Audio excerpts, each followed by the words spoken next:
ప్రభుత్వానికి బడిత పూజలు ఎట్లా తప్పవన్నటువంటి ఒక భయంతో వాళ్ళ హరీష్ రావు గారిని, సబితా ఇంద్రారెడ్డి గారిని, ఎర్రబెల్లి దయాకర్ గారిని వీళ్ళని అరెస్ట్ చేసినారు. దీన్ని మేము తీవ్రంగా ఖండిస్తూ ఉన్నాం.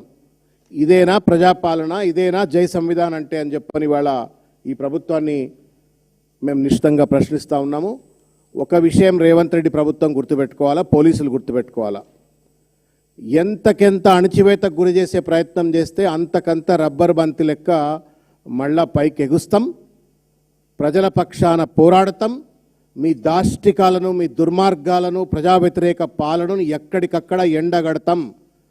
పోలీసులతోటి, లాఠీలతోటి, అరెస్టులతోటి మీ దోపిడీ వ్యవస్థను సంబంధించిన చీకటి విషయాలు బయటికి రావద్దు, ప్రజా సమస్యలు బయటికి రావద్దు అని చెప్పని దుర్మార్గమైన రీతిలో రేవంత్ రెడ్డి ఎన్ని ప్రయత్నాలు చేసినప్పటికి కూడా కర్రుగాల్చి వాత పెడతాం.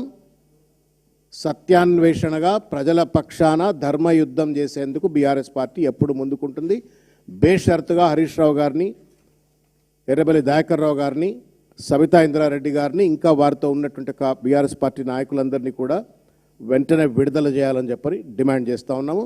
లేకపోతే హరీష్ రావు గారు ఎక్కడుంటే అక్కడికి వందల వేల మంది కార్యకర్తలు వచ్చి ముట్టడి చేస్తారని చెప్పని కూడా హెచ్చరిక చేస్తాం. మేము అధికారంలో కాబట్టి ఏం చేసినా చలామణి అయిపోతుంది, రికార్డులు తారుమారు చేస్తామని చెప్పని 2.5 ఏండ్లు తప్పనిసరిగా ఈ చిల్లర వ్యవహారాలను, ఈ దోపిడీ ఒక్కడొక్కడు ఎవడైనా సరే ఊచలు లెక్క పెట్టాల్సిందే, జైళ్ళకు పోవాల్సిందే.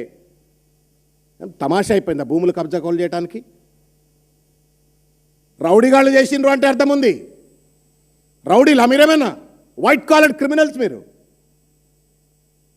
ముఖ్యమంత్రి మానస హిల్స్లో, కొత్వాల్గూడలో పెద్ద ఎత్తున దోపిడీ జరుగుతుందని ఆయన కేజీఎఫ్ సినిమా జరుగుతుంది అని చెప్తే దానికి క్లీన్ చిట్ ఇస్తాడు.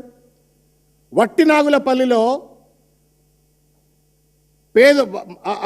ఆ ప్రజల యొక్క భూములను గుంజుకోవడం కోసం అని చెప్పని దాన్ని ప్రైవేట్ డిస్ప్యూట్గా చిత్రీకరించి 27 ఎకరాలు అంటే దాదాపు ఒక 2,000 కోట్ల రూపాయల భూమిని కబ్జా చేయడానికి ప్రయత్నం చేస్తూ ఉన్నారు.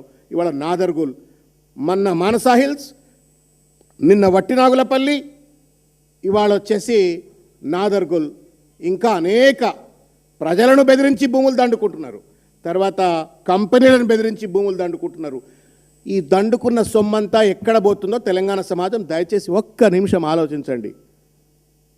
మన రక్త మాంసాలు, మన పిల్లల భవిష్యత్ తరాల భూముల సంపదను దోచుకతిని బీహార్ ఎన్నికల్లో ఖర్చు పెట్టినరు, ఇవాళ కేరళ ఎన్నికల్లో ఖర్చు పెడుతున్నారు. ఇవాళ ఎవడబ్బ సొమ్మిది?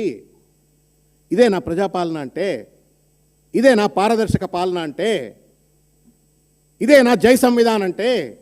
ఏ రాజ్యాంగం చెప్పింది భూములను దోచుకపోయి దొబ్బి మీరు కేరళ ఎన్నికల ఖర్చు పెట్టమని చెప్పని?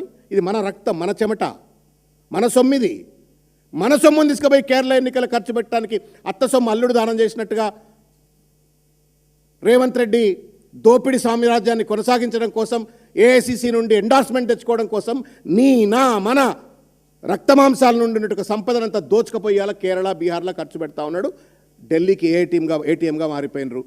ప్రశ్నించినటువంటి వాళ్ళపైన ఇవాళ హరీష్ రావు గారు ఇంకా అటువంటి వాళ్ళపైన కేసులు పెట్టి అరెస్టులు చేసి వాళ్ళ ప్రజా సమస్యలను లేవనెత్తకుండా చేస్తూ ఉన్నారు.